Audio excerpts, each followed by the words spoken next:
going.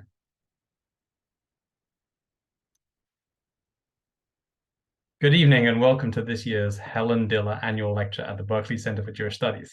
I'm Duncan MacRae, an associate professor of ancient Greek and Roman studies and the co-director of the Berkeley Center for the Study of Religion. Most significantly for tonight's proceedings, I am a faculty affiliate of the Berkeley Center for Jewish Studies.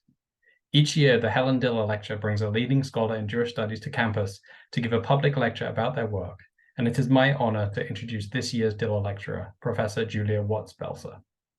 Julia Watts Belser is a rabbi and a professor of Jewish studies in the Department of Theology and Religious Studies at Georgetown University, where she is also a core member of the faculty in the Disability Studies program.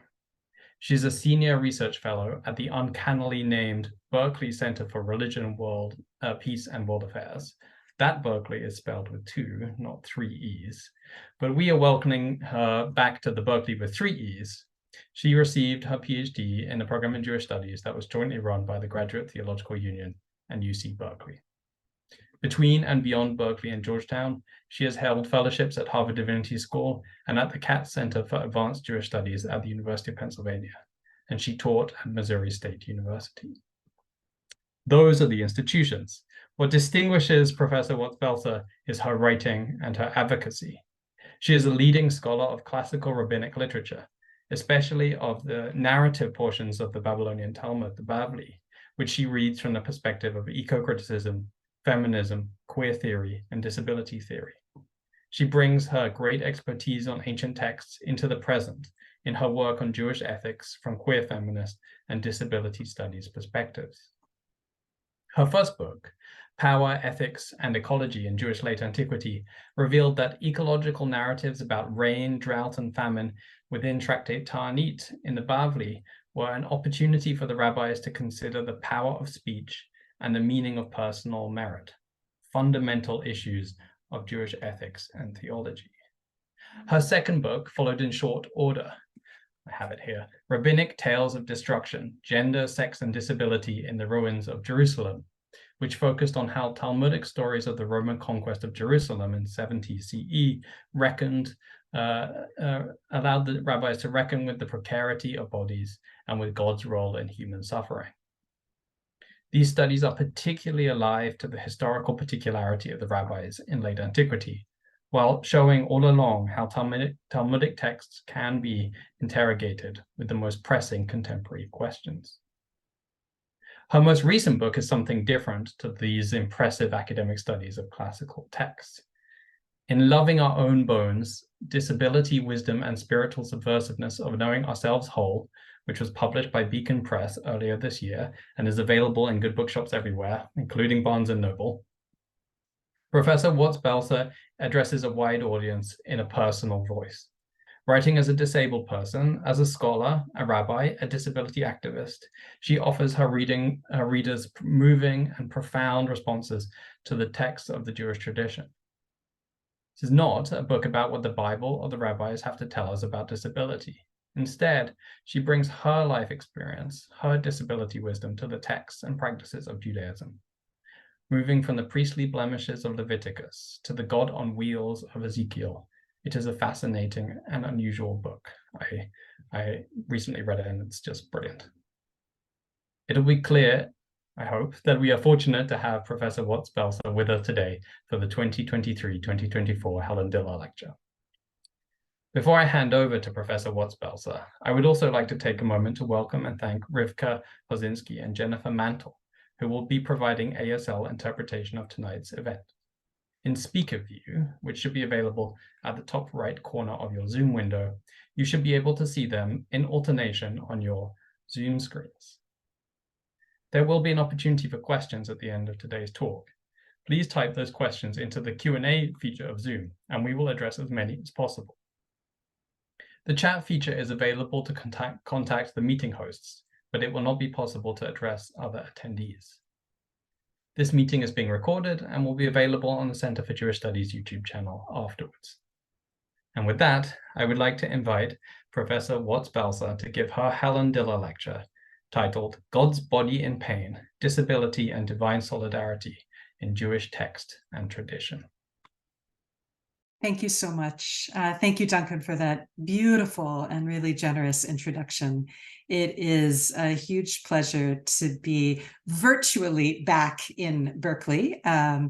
And I want to thank everyone at UC Berkeley, especially the Berkeley Center for Jewish Studies, for this wonderful invitation. I'm deeply honored. And I especially want to thank Jennifer Lipscomb for her help with all the arrangements for tonight's lecture, including the access arrangements.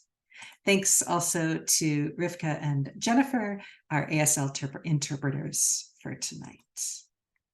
So I'll just take a moment to share a PowerPoint with you, and then I'll get started with my talk. All right, beautiful. I'm going to trust that that is coming through clearly. Wonderful, thanks. All right, so in tonight's talk, I'd like to think with you about the ways Jewish tradition thinks about God, particularly about God's relationship to violence. I want to think together about a text that has been haunting me, a medieval midrash from Exodus Rabbah, one that imagines God and the Jew as bound together like twins, so closely tied that when the human feels pain, God knows and feels that pain too. This midrash is part of a small but significant cluster of Jewish traditions that imagine a visceral connection between human flesh and divine presence. These traditions imagine God in strikingly embodied terms, as a body affected by physical harm and enslavement, as a body that's at risk in the world. Before I go further, I want to name and acknowledge that we are gathering in a time of intense violence.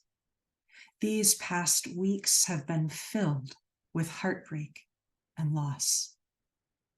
And so my heart is with beloveds in Israel, Palestine, in Gaza, and the West Bank, with all who are grieving, with all who are under siege, with all who are still captive, with all whose lives have been brutalized by terror and by war. Surrounded as we are by so many losses, so much death, so much pain, I will do my utmost to teach this text in a way that honors the anguish of this moment, that invites us to touch our own empathy, and that works for a world of deep, true, lasting peace. Classical Jewish literature often imagines God in pain. Many of these traditions surface with particular poignancy in rabbinic accounts of the destruction of Jerusalem. And so my own thinking here has been shaped by the incisive work of Michael Fishbane, Galit Hassan-Lolkem, and Rebecca Lessies, who've all traced motifs of divine lament in ancient sources, especially rabbinic traditions that show God weeping for the destruction of the temple as a way to articulate the depths of divine pain. Scholarly treatments of divine lament often focus on God's emotional distress. But today, I'll turn our attention to midrashic traditions that describe God's body in physical pain, to probe the ways that Jewish traditions imagine the divine body as viscerally wounded by violence that affects human flesh. My talk today is part of a larger chapter in a new book project on the cultural functions of disability in rabbinic literature. So in my larger work, I'm working to trace traditions about God's body and pain across a range of early Tannaitic midrash collections, as well as in the Talmud and in later medieval midrash. Tonight, in this lecture, I want to focus on a sustained reading of one primary text, the 10th or 11th century midrash, Exodus Rabbah 2:5, a text that's usually dated to the 10th or 11th century. Exodus Rabbah 2:5 portrays God as physically affected by human pain through the claim that God descends with Israel into Egypt and is physically affected by the violence of enslavement. So tonight I'll be probing the cultural and theological implications of this midrash, and I'll read it through the prism of some contemporary disability studies theory, especially thinking with theorists who are working on questions of slavery and disability in the Americas. This midrash interests me for the way it imagines God's vulnerability, the way it makes an intense embodied claim about divine empathy. It uses God's body and God's own feeling to heighten the sense that God has a visceral stake in the act of liberation. At its heart, our midrash claims liberation is not simply a benevolent choice to save others from suffering, but an act that saves God's own body from the slaver's lash. So before we turn to the text, let me say a word about divine embodiment. Modern readers are sometimes surprised by these unabashed evocations of the divine body in rabbinic texts. And thinking about God's body, God having a body, runs counter to the ways that many of us, especially Jews, have been taught to think about the divine. Medieval Jewish philosophers like Saadia Gaon and Moses Maimonides laid out strong theological claims that God has no body, a line of thought that remains deeply influential to this day.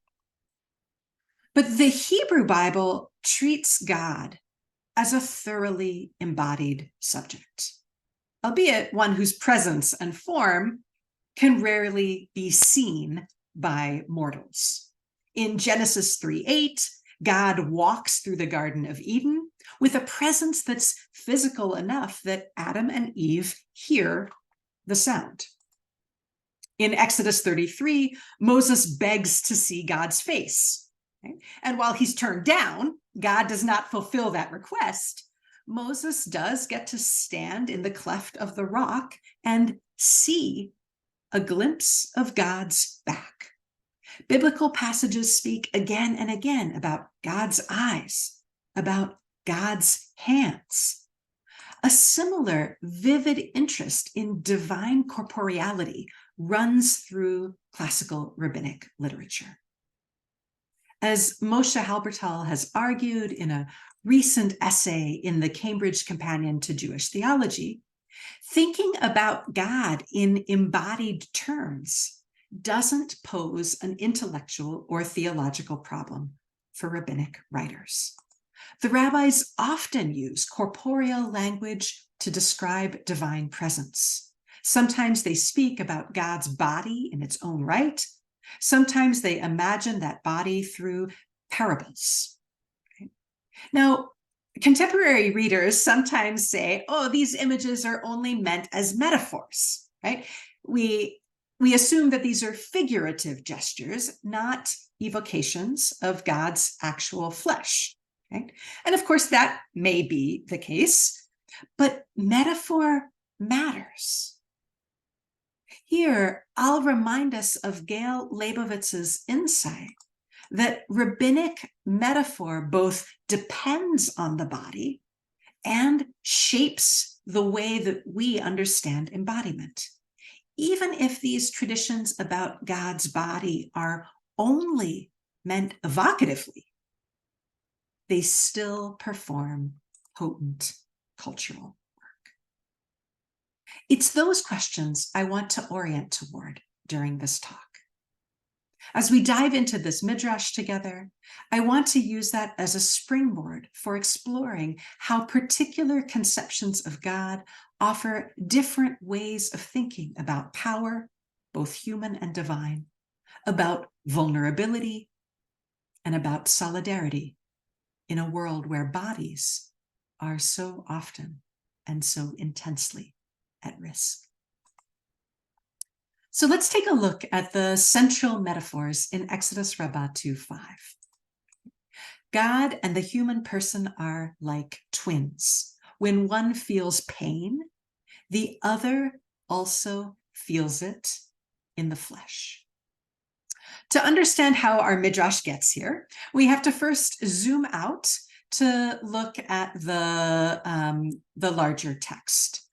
Our midrash is built around an evocative reading of Exodus 3:2, a verse that describes how an angel appears to Moses in the midst of the burning bush.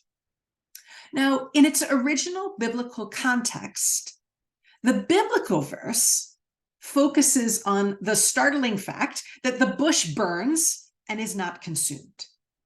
But our midrash is going to use the verse to ask a different question. The key question for our midrash is, why does God choose a lowly thorn bush as the site of theophany? Right? Why does revelation unfold from a prickly patch of briars? Right? Couldn't God have chosen a more illustrious place? Our midrash will ultimately use the scrappy little thorn bush to assert that God shares in the suffering of the Jewish people. God participates in the experience of human pain. So let's take a look at how that unfolds.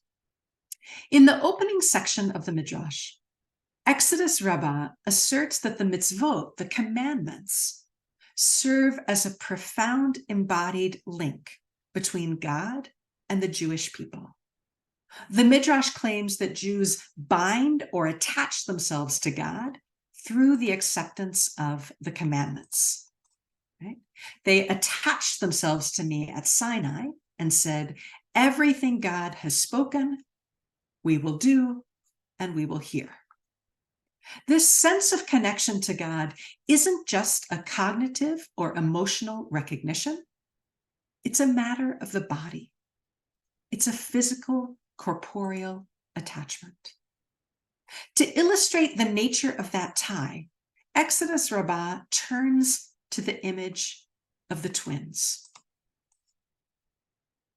Rabbi Yanai says, just as it is with twins, if one suffers an ache in his head, the other feels it. So too, as if to say, the Holy One says, I am with him in pain. That's from Psalm 91, verse 15. And it says, in all their pains, God was pained. Isaiah 63:9. The idea that twins share a deep invisible bond appears frequently in late antique and classical traditions. In Hellenistic and Roman visual art, twins are often portrayed through symmetry and parallelism, with body postures that are meant to underscore their solidarity, as though they were two individuals who form an indivisible entity.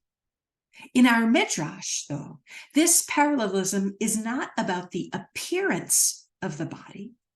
Instead, it's about a parallel embodied feeling, about a shared suffering. When one is struck by a headache, the other is similarly laid low. Now, the textual links here are quite interesting to me.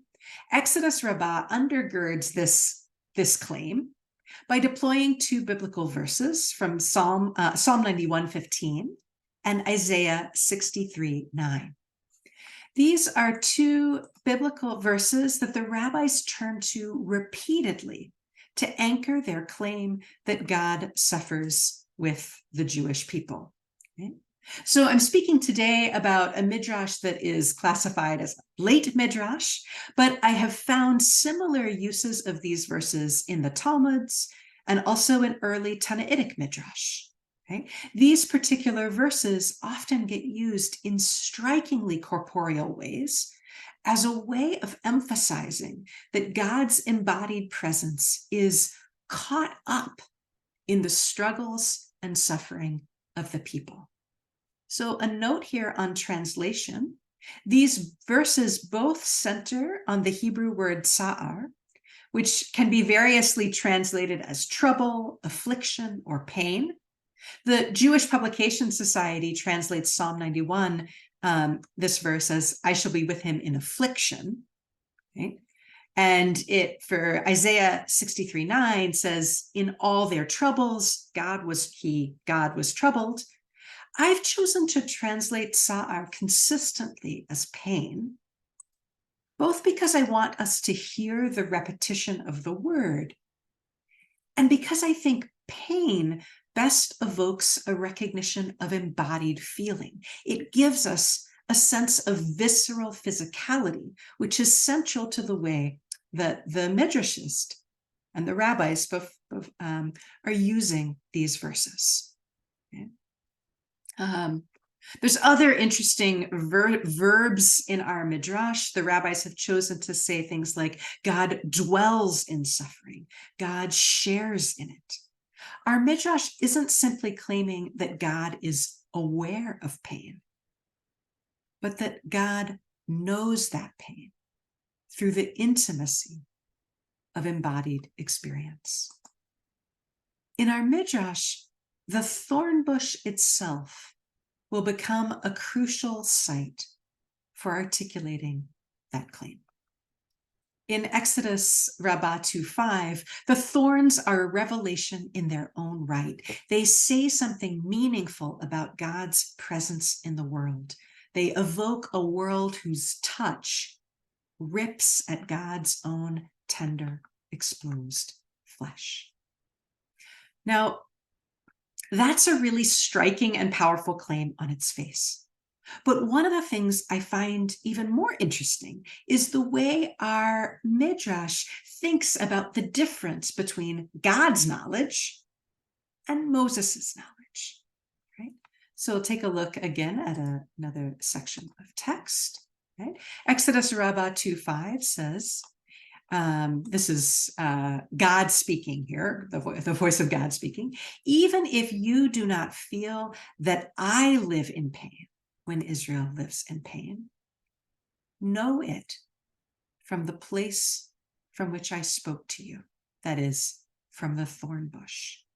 Okay, so our midrash has begun with an image of shared suffering. One twin has an aching head, and the other one, right? The human has a headache and God feels it.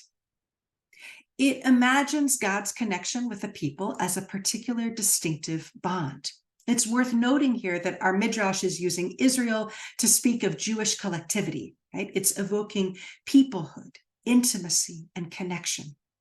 I'll come back to this at the end of my talk because I want to share a few questions I'm wrestling with about that particularity, about the way that Jewishness and humanness are being evoked here. But for now, I want to draw our attention to the difference between the way that God and the human twin feel. In our midrash, pain and knowledge are not actually shared equally. This embodied kinship flows in only one direction. God participates in the people's experience, but Moses does not sense God's own suffering. Moses doesn't feel God's pain. So our text makes a distinction between two types of knowledge. Right? It gives us the sensate knowledge of embodied feeling, margish, okay, and the cognitive knowledge of thought and insight, yodea. So when our verse says, even if you, Moses, do not feel margish, that I, God, live in pain when Israel lives in pain, you can know it, yodea it, from the place where I spoke to you, from the thorn bush. So, reading between the lines, Moses doesn't actually feel what God feels. Moses comes to know God's pain only through the conceptual sign, through the visual sight of the thorn bush, where God's knowledge of Israel's pain is a feeling that flows through twinned bodies. Moses has to come through to this knowledge through other means. He has to grasp through word and sight what he doesn't know in his own bones. Moses cannot feel God's flinch within his own flesh. So this idea of God's embodied pain recurs again in a later portion of Exodus Rabbah 2:5. Our midrash makes a striking, some might say a shocking claim, that God descends with Israel into Egypt and God experiences enslavement. Okay. So this section begins with an exchange between a Gentile and Rabbi Yehoshua ben Karcha, where the non-Jew asks the rabbi why God chooses, right? The same question, why God chooses the thorn bush as the site of revelation. In response, Rabbi Yehoshua explains the teaching as one that affirms there is no space devoid of the divine, not even a lowly thorn bush. Okay, so lovely, good. This is a very familiar teaching, one that's quite common in rabbinic thought, right? The idea that God's sort of revelation in the world is meant to show that the whole world is filled with God's presence, right? When the Gentile asks, that's Rabbi Yehoshua says, why the thorn bush is chosen. Okay. As we take a look at the midrash, take a look at the midrash, though, one of the things I notice is the way the universal answer that the rabbi gives to the Gentile differs from the more particular insight that the midrash offers next to a rabbinic interlocutor. So the Gentile, Rabbi Yehoshua claims, would have asked the same question if God had spoken from within a sycamore or a carob tree. Okay? The question is like, why involve God in the material world at all? But later, when the rabbis ask, why a thorn bush? That's when the midrash unveils the much more daring motif of shared suffering, asserting that God's revelation in the thorn bush signals God's own deliberate choice to descend into Egypt. So here's how the midrash reads. Rabbi Eliezer says, just as the thorn bush is the lowest of all the trees, so Israel is the lowest of all the nations, downtrodden Yerudim in Egypt. On account of this, the Holy Blessed One revealed himself to them and saved them. As it said, and here our midrash is going to make a little Hebrew pun, I will go down, Ered, to save them from the hand of Egypt. That's Exodus 3:8. Okay, so in Rabbi Eliezer's reading, God's choice to enter into the lowly thorn bush represents a sign that God will go down into a low and inhospitable place, that God will save the people in their deep, downtrodden space, right? That's why a thorn bush and not some illustrious, gorgeous vista, right? The thorn bush is specific and significant here because it is such a lowly little bush. Right? Now, notice Israel's descent is framed in passive terms. It's a kind of humiliation that has come upon them. The biblical verse, though, describes God's descent as an active, deliberate action. God goes down in order to lift the people up and out of the oppressor's hand. Nothing here is particularly theologically surprising so far, right? But as the text continues, it introduces what I find to be a very unexpected twist. A claim that God's descent into Egypt is bound up with physical, corporeal risk. Okay? Rabbi Yossi says, just as the thorn bush is the hardest of all the trees, and no bird that enters within the thorn bush is able to go forth whole, so too God won't get out without harm. Rabbi Yossi's image of God as akin to a bird lays plain the visceral risks the divine presence bears through its descent. It's a potent, unexpected image. Rabbinic literature actually often likens the human soul to a bird. It uses flight regularly to evoke the movement of the soul within or from the body. Birds likewise appear as often as a symbol of the Jewish people. They are used to evoke the promise of flight from constraint and bondage. But our midrash is using this image in very striking ways. The bird here isn't the human soul. It's used to describe God's presence in the world. And rather than conveying a sense of freedom and flight, Rabbi Yossi's bird is unable to escape unscathed. Our midrash claims not even a bird can slip free from the thorn bush without scars. Not even a bird, not even God.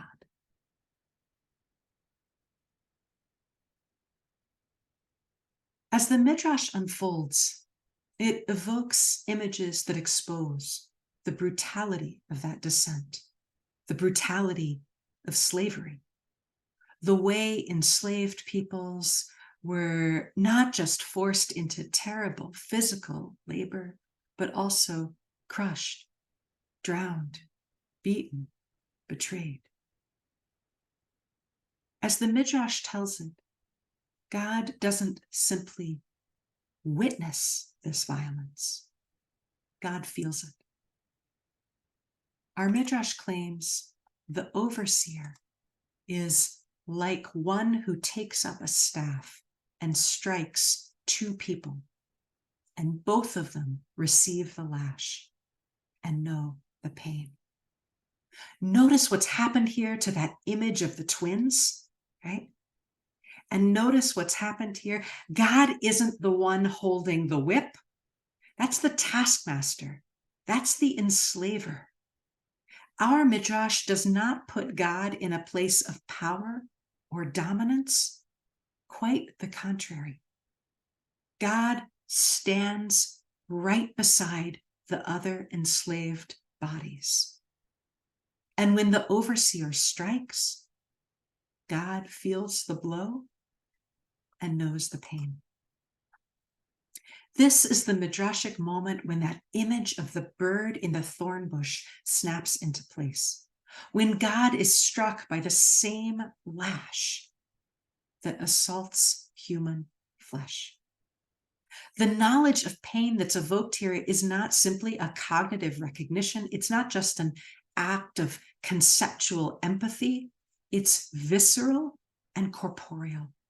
It's a pain that's bound up with the body, with the experience of a wound. So to think through the significance of this text, I want to turn to disability studies and to lived disability experience. In my most recent book, Loving Our Own Bones, Disability Wisdom and the Spiritual Subversiveness of Knowing Ourselves Whole, I argue that disability can open up potent vantage points for grappling both with biblical text and with Jewish tradition.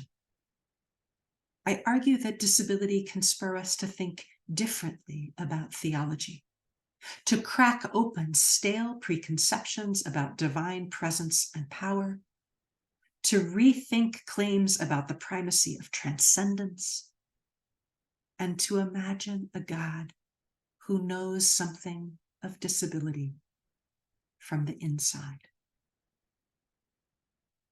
I suggest that thinking alongside lived disability experience can invite us to let go of assumptions about invulnerability in favor of attention to interconnection and interdependence. Now, as I name all this, I want to be clear. I don't mean that God is disabled in some flat, straightforward sense. I am not in the business of making those kinds of pronouncements or of telling anyone else what or whether or how to believe. What I mean, I want what unfolds when we let the sizzle of disability culture seep into the way we think about the sacred. I want to let the hard-won knowledge disabled folks carry about how to love hard and fight fierce in a world that devalues us. I want to let that knowledge shake up what we think we know about solidarity and risk and vulnerability and care.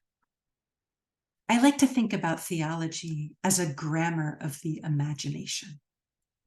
And I want to let the juiciness of disability wisdom help us feel and dream and imagine something new.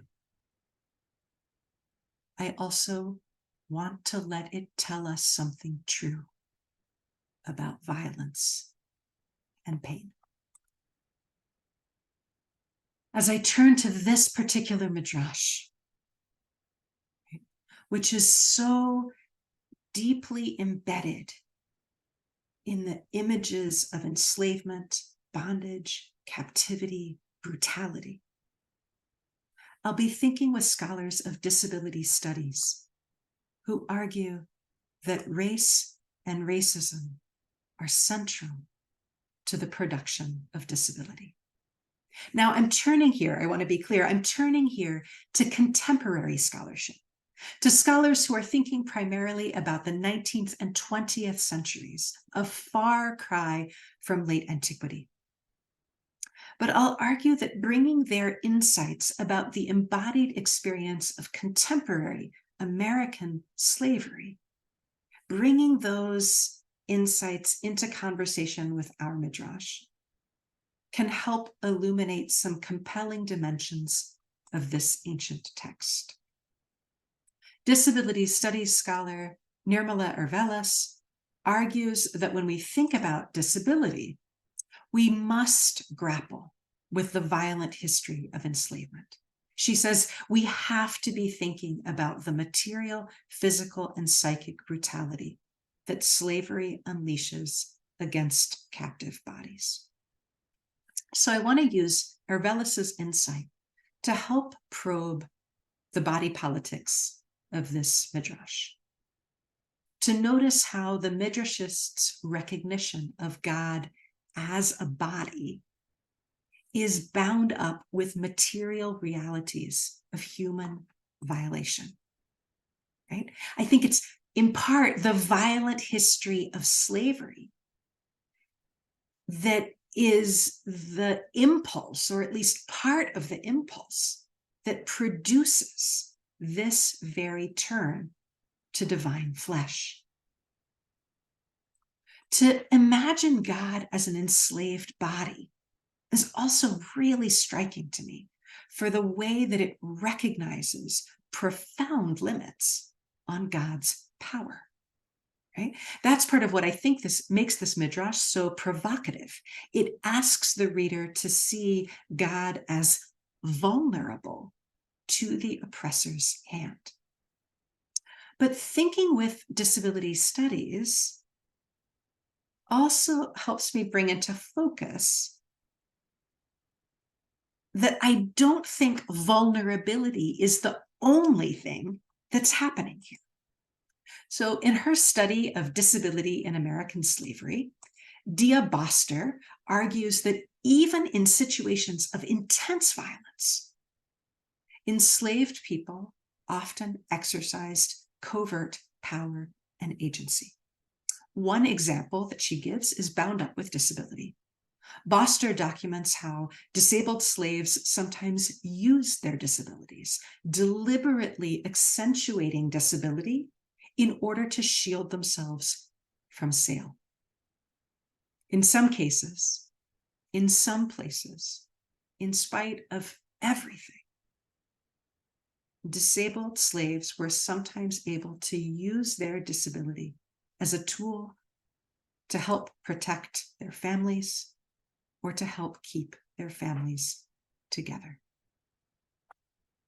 Jennifer Berkeley, another disability studies scholar who studies disability and slavery in the American context, argues that because enslaved disabled people were more likely to not be sold, disabled slaves were often the ones who were most able to protect kinship bonds, that they often served as keepers of family lore and family connectivity. Now, it's not my aim to use Berkeley and Boster's scholarship to draw a kind of facile historical parallel between 19th century America and the classical or early medieval midrash. And I'm not aiming to make claims here that we can draw easy parallels either to the material experience of ancient enslavement. Instead, I'm interested in using their insights to help open up an interpretive possibility. For all its complexity, for all that disability is often, or at least sometimes, inextricably bound up with violence, disability is not only vulnerability, and it is not only pain. Disability can also be a force that helps sustain communities. In choosing to read the bond between God and the Jews in decidedly corporeal terms, in choosing to read the bond between God and the Jews in a way that allows or invites the reader to imagine that some kinds of wounds, some experiences of disablement might have been borne by both God and the enslaved Israelites. By choosing to sink into the fleshiness of this time, Exodus Rabbah 2:5 chooses to take the biblical claim that God will be with the people as a shared corporeal fact. Part of the power of that claim is the way it repositions God, not as an outside force who swoops in from above to rescue and save, but as one who is already embedded in the trouble. The God of our midrash has a bodily investment in the work of freedom. By imagining God as one who knows the whip and feels the lash, Exodus Rabbah 2:5 makes a case for liberation as a force that arises from within embodied struggle, not as an act of rescue that emerges from on high. in order to make that shift, God's body matters. The experience of shared physical pain becomes a catalyst, a ground for fashioning liberation differently. Liberation becomes an invested act, an act performed by one who knows with utter surety the urgency of need and the brutality of bondage.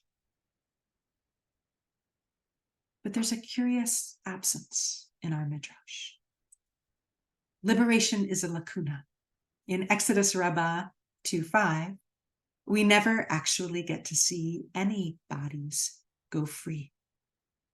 Other midrashic traditions in the corpus that I'm studying make this connection explicit. In Sifrei Bamidbar 84:8, for example, the midrash makes the case that God frees God's self from slavery, glossing a verse from 2 Samuel, "Before your people who you redeemed from Egypt, a people and its God." Our midrash comments quite boldly. Rabbi Akiva said, "If it were not written, it would be impossible to say it." It is as if Israel said before God, "God, you have redeemed yourself." God is in the thick of trouble. And when God sets the people free, it's also an act of self-rescue, a move that frees God's own body from pain. As I bring this talk to a close, I want to offer a few thoughts, though, that I'm grappling with. A few questions about the implications of this midrash and what it might offer. I started working with Jewish traditions about divine pain because of my own investment in disability politics. Years of working within disability communities have led me to be wary of the way help is so often imagined as a force that comes from outside and elsewhere, of the way that religious and secular notions of salvation often fashion certain people as bodies in trouble, as poor, pitiable souls waiting for someone else to save us. It's certainly not only disability communities that voice these kinds of cautions. We can see it also in critiques of white saviorism, in critical reflections on the politics of charity in many different spheres. So I'm interested in the way this midrash imagines God not as a distant, benevolent force, but as a figure who cannot be disinterested, a body bound up with trouble and pain. I'm interested in the kind of solidarity that flows from a bond between bodies, about how it feels to know liberation as an invested act. But I also want to name something that troubles me. The body thinking of our midrash is rooted in particularity. It's not only this specific midrash. Many texts that posit this kind of radical responsivity between God's body and human flesh are decidedly not universal. The language unfolds in a distinctively Jewish idiom. The language is anchored in the mitzvot, the commandments. The images are specific to Jewish history and Jewish experience. That's part of the power of this text. It's part of its potency. It's part of what makes it work. But it also raises a hard question for me as a reader, especially as I read this text today. Is it only Jewish bodies that our midrash imagines as bound in this way to God?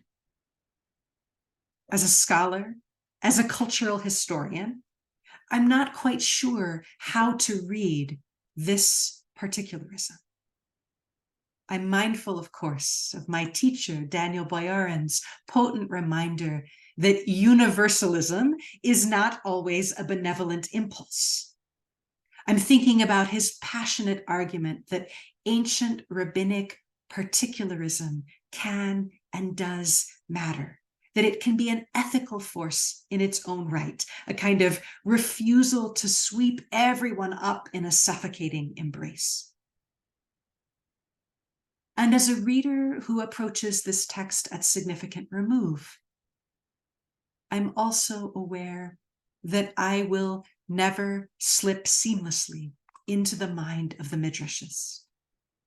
I don't know whether our midrash means to make a strong exclusivist claim, one that says only Jews and no other people, or whether we're reading the language of intimacy wrapped in particularity, one that leaves space to imagine you and you and you and you. One that unfolds like a fractal truth where all of us, each of us, all peoples, every peoples, knows something of this infinite unfolding in our own way and our own language. But as I close, I'll take a risk. I'll lay my own heart bare. Right now, in this moment, amidst the anguish of everything, I simply cannot read this text as meaning only Jews, only my flesh, only my bone. That's a dead end for me. It feels like blasphemy. I think the reason I find myself coming back to this text is the way its language holds God open, like an infinite mirror. The twinning it imagines is, for me, never just only my own body, but all bodies in each and every moment of their aching. It's the way it cracks my own heart wider and deeper, the way it touches a true deep river of sorrow, the way it asks me to feel beyond myself, beyond my own kin. It's the way it invites me to imagine the body pain of God lapping over the edges of my own boundaries, spilling over my own walls, drawing me in to a wide open ocean. The way it holds me, maybe it might hold you too. The way it might hold us, even here, even there, even now. Thank you.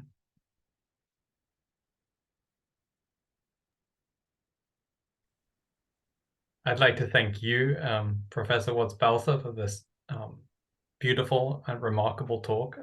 Thank you so much. It was just brilliant 50 minutes, so thank you. And I especially thank Rivka and Jennifer for their ASL interpretation. I'm glad that we have been able to provide that. So my role here now will be to mediate questions.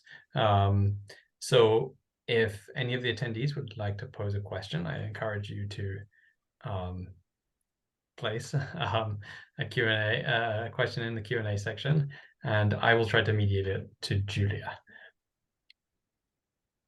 So there's a question which came early, which thanks Julia for her brilliant and deeply healing talk. The questioner wants to inquire about the joint experience of being disabled Jews who are in positions of leadership as rabbis, educators, community leaders during times of great collective suffering. How do we balance the need to make room for our own pain with our calling to ease and support the pain of others? Thank you for such a thoughtful question. I think that it's, to me, it's really meaningful, actually, to think. I kind of will take a moment to think about that image of the twins that our midrash uses. One of the things that's so striking to me in that image is the way, even though when we start with the image of the twins, it seems like both twins, right, God and the human, are going to sort of feel everything equally, that it's going to be shared in both directions. But then as our midrash works with that image, the midrashist is, I think, obviously aware that it wouldn't work for the human party to get all of the blowback of God's like infinite pain. So obviously I want to be careful here and not, there's a sort of risky parallelism here that could be happening where rabbis become like God. I'm obviously not meaning to go in that direction. But I think that model of the recognition that pain can't always flow in both directions in order for it to be a healing encounter is actually a really wise recognition of the this really beautiful insight from Ari about the importance of folks who are in a position of leadership tending to our own pain in ways that mean it doesn't sort of flow out onto those to whom we have a responsibility.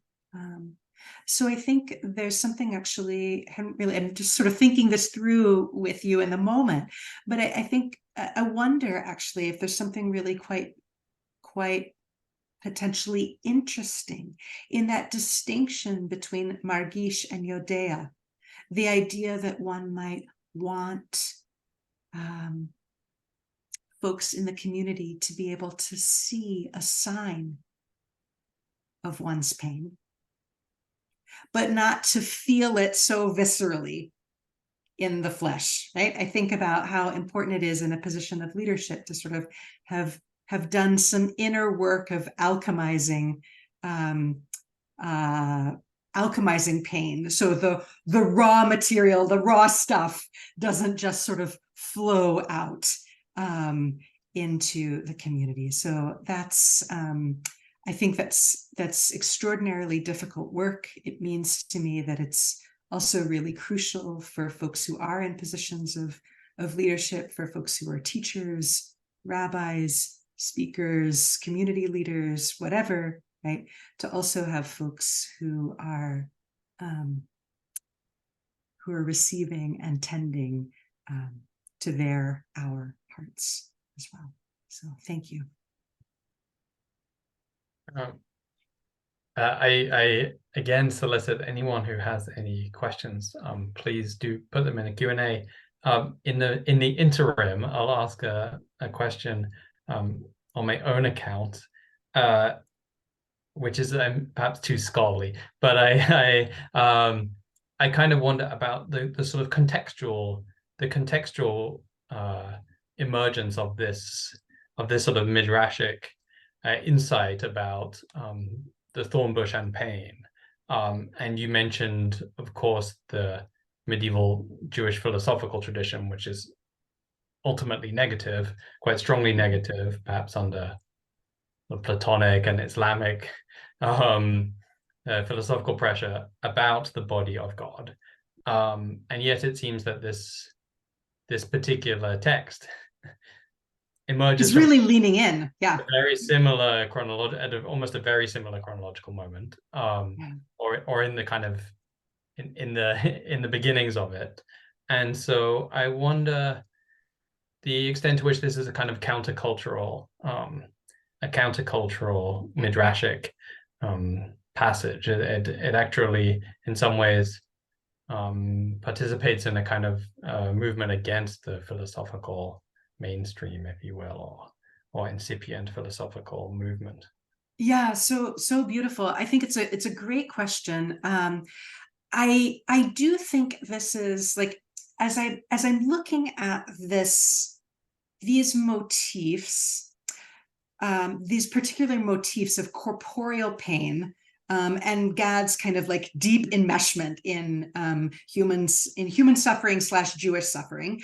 I think it's important to note that we can see that motif in a number of early Palestinian midrashim, and also it appears in some places in the Babylonian Talmud. So it's not bursting onto the scene only in the 10th or 11th century. I mean, the question of when and how to date Exodus Rabbah is this is not really my area of expertise. It's contested. I think I feel like my sense is in following that, really following the instinct here of Avigdor Shinan and Mark Bregman, who say either 10th or 11th century. But this motif appears as a kind of minority report. It's like a small, infrequent but repeated note that that also is quite early in the tradition. So I wouldn't situate it as a particular response to the rise of a certain kind of philosophical tradition. Beyond that, I'm hesitant, right? Because I just think we know so little about the emergence of the midrash in historical terms. But I think that one of the things that's really interesting to me is that as I look at the broader corpus, that we see these ideas surfacing around a cluster of verses that seem to have evoked, right? So it seems to me that there's a kind of tendency among some both early and later interpreters to feel these certain verses as indicating this kind of like deep body involvement. Yeah, that's to me a very striking. It's striking to me that these verses also particularly get deployed when midrashists, or when in Talmudic contexts, for example, where we're discussing situations of captivity, enslavement, really kind of deeply embodied experiences of trouble. So there's something about thinking midrashically about those experiences. I'm thinking, for example, in my book, Rabbinic Tales of Destruction, I talk about one of these verses in the context of the story of Tzafnat Penuel, who is held captive by Romans. And I mean, it's a brutal, terrible story involving involving both sexual violence and other kinds of physical brutality. And so that too evokes this impulse. So I think there's something about thinking with these moments of visceral body threat that sometimes, not always, but sometimes leads the tradition to sort of want to pull on this element in the repertoire. So I asked about context, but really it's the text that pushes on the. I think so. I mean, maybe there's something contextually as well, but that to me feels so difficult to reconstruct. I mean, I wish we could know more about the specific context that might have prompted these tellings. But I do think there's sort of textual elements that are helping pull out these kinds of readings. Thank you. So we have several more in the Q&A and a couple in the chat, but let's turn to the Q&A ones. So Elsa Ford Taggart thanks you again for tonight's talk, and mentions that she has recently read Melissa Raphael's The Female Face of God at Auschwitz, where she argues that God is not omnipotent. And your discussion of God in slavery made me think about that in regards to the power and the healing that takes place in solidarity rather than in saviorism. So I leave that thought for you. And yeah, it's a really wonderful insight, and I think it gets at I'm also seeing the Q&A, so I think I might put that in conversation with Panina Weinberg's question. Why would it be so important for the midrash to highlight God's pain? What's that helping the rabbis or us think about? What might that teach us? Because I actually think that Melissa Raphael's Female Face of God at Auschwitz is in some ways kind of thinking through a problem that might be similar to a problem that the rabbis are thinking about. Like, that is to say, how to account for the ongoing reality of suffering in the world. While a kind of dominant voice within many strains within rabbinic and later Jewish tradition emphasize the idea of God's saving power. Right? Our midrash, though it ultimately gets there, right, lingers in a really different place, right? It focuses primarily on the question of like God being with us in trouble. That's very similar to the move that Melissa Raphael makes in her theological reflection, where she argues against the idea of an omnipotent God in favor of the idea of a God, right, who is able to be fully present and deeply benevolent, right, loving, caring, empathetic with, right, people in their suffering, rather than a sort of architect of suffering who for some reason has just like chosen to let it continue. Raphael, and I'll put my cards on the table, this resonates with me personally as well. Raphael finds that just sort of impossible to swallow, right? And so is willing theologically to like release some of the claims about omnipotence in favor of this more empathetic, present vision of God. And I think, I wonder, I do think the classical tradition here retains an investment in the idea of divine saving power. Right? It really holds the Exodus up as like, it knows it's going to happen and it's trusting in that. But it's like not focusing so much on that. It's actually taking our direction, our attention elsewhere. And I think it's in order to, I think one of the things it might be doing is catalyzing this sense of divine presence even in pain. Now, sometimes when I teach Melissa Raphael's work, I have students who will say, like, what good is God if God can't get you out of trouble, right? That's a whole other question, but I think there's an argument to be made here that like that sense of presence, companionship, being with, right, might matter on the ground, and that both historical and contemporary experience suggests, right, that the idea of like, oh, God's just going to give you a get out of trouble free card, it doesn't match people's embodied experience. And as moderns, I think many of us grapple with that problem if we think about God. And it's very interesting to me to see some of the places where I think the classical rabbinic tradition might also be grappling in its own way with some of those questions and problems. So I will pass on to the next question in the Q&A, which is from Madeline Weiss here at Berkeley. It would be possible to read these motifs, an embodied God, pain with thorns, of course, as having Christian echoes or hints.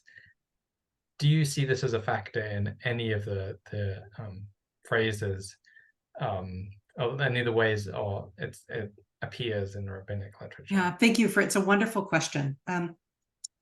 I certainly, this midrash in Exodus Rabbah 2:5 seems to me to be really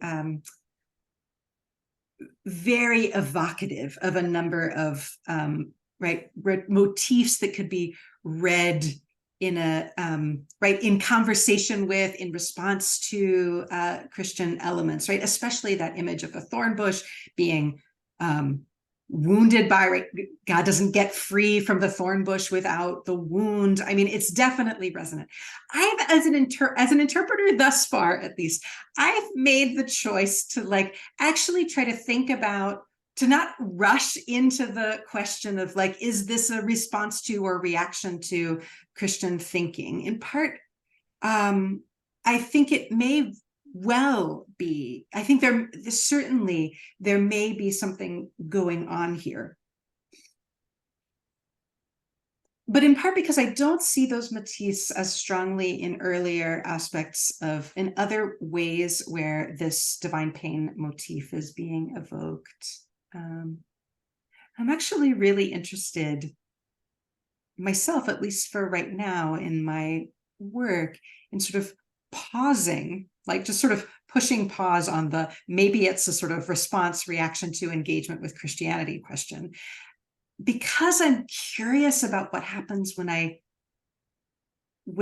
think about how it's working Jewishly. Okay? But I love the question, and I think it's a really interesting one, and one I hope to be able to come back to. I will just say there's a brilliant continuation of that line of questioning, which I may read out, but since you in some ways already answered it, Julie, I don't feel that you must go over it again. But Rena Fisher asks, might not the aversion of Jewish interpreters, particularly medieval philosophers, to go to the corporeal suffering God be an aversion, a need to distance from Christian theological positions? In these times, you now are willing and able to go there. Yeah, exactly. I mean, I do feel that it feels possible to go there. It's I mean, I'm so curious and also tempted to try and opine, or imagine what makes it possible for Exodus Rabbah to go there. I just don't know, and because it feels so murky, how we want to think about, how we think about this particular midrashic tradition in cultural terms. That's part of my hesitance to kind of build a big argument about what's going on in terms of Jewish-Christian relations, on the relation, on the basis of this one evocative text. But yeah, it's really it does feel quite juicy and interesting. And so there's another pair of questions that I will put together. One comes from Ari, and their question is in the Q&A, and points out that the texts brought in today tend to focus on moments of acute pain or suffering, the suffering of slavery, which are harms that can perhaps be healed and removed. In contrast, Ari says that rabbinic texts that discuss chronic pain tend to focus more on the lesser capacity of those who experience that pain and less on empathy. And Ari asks, how do we reconcile these two perspectives and understandings of pain? And I know that you've written about that recently in your recent book. And Ari asks, what can we imagine about God's potential experience of chronic pain? And then in the chat, Eli raises a question about some of the most famous passages in the Pentateuch, Abraham's self-wound, Jacob's injury, Moses' speech impediment, and how Eli asks, do those ripple out into rabbinic interpretation. So those questions go together. Wonderful. Thank you so much. Thank you. Thank you, both of you. And thank you, Duncan, for heroic work here with the questions. I really appreciate it. Yeah, so on the question of chronic pain, yes, it's quite striking here to me that that these midrashic images and motifs are particularly focused on like a strike, a wound, something that I think our text can imagine as having a kind of arc toward repair. And so I'm myself, I feel ambivalent about the way, and actually maybe I shouldn't even just say ambivalent. I feel often quite resistant to the way that many traditional motifs, both in classical rabbinic traditions and in medieval and later traditional commentaries, especially, for example, about Jacob's injury or Moses's speech disability, often want to repair or remediate, like the injury or the disability, the impairment is acknowledged, but then the tradition often wants to try and like fix it up, remove it, cure it, heal it. And so that arc, right, of acknowledging wound and envisioning repair is in some ways an arc that we see also evoked in our in these midrashic traditions, right? Again, where I say the image of the lure, the promise of the Exodus, right? The get out of pain is such a powerful anchor for the midrashic tradition. Even if the tradition doesn't linger there, it's like wanting us to see and know that it's coming. But I actually, if I put on my sort of contemporary, my less sort of thinking less kind of what's the tradition giving us, and more like how might we work creatively, reflectively, responsively with these traditions. I actually think if one were to take seriously this premise that God is one who experiences and shares in human pain, then I think we have an image of God as one who lives in and with chronic pain, right? That's a kind of extraordinary, significant dimension of God's own experience. If we read this, if we sort of read with this midrashic tradition and allow it to shape a kind of, to kind of open up a way of imagining God's own experience with chronic pain. And, you know, I think in that way, it's very, to me, it feels quite resonant and significant, again, to think about God as one who might know pain from the inside, not just as a sort of witness to pain, but as a kind of as part of God's own inner life, right? Do with that what you will. But to me, I find that to be a very powerful image for for sinking into in moments of my own living with pain. Right? I don't think it solves the problem of pain, right? I think it's actually suggesting that it's sort of, it's taking the solution in some way out of the equation, okay? And that feels really, really interesting from a disability perspective, from a chronic illness perspective. Thank you, Judith. Yeah, it's remarkable how we as humans are chronically in pain as a collectivity of humanity. There is one more question, which I think might be the last here in the chat, which I'm going to direct your attention to. This is by MacRae Shield, and MacRae is writing from a perspective of a lived experience as a white American Jew, with the ambivalent racialization that involves both privilege and marginalization, and writes, do you feel that it's necessary to have experience of collective pain, especially the collective pain of slavery, in order to be in solidarity to work towards liberation? How much corporeal pain is enough?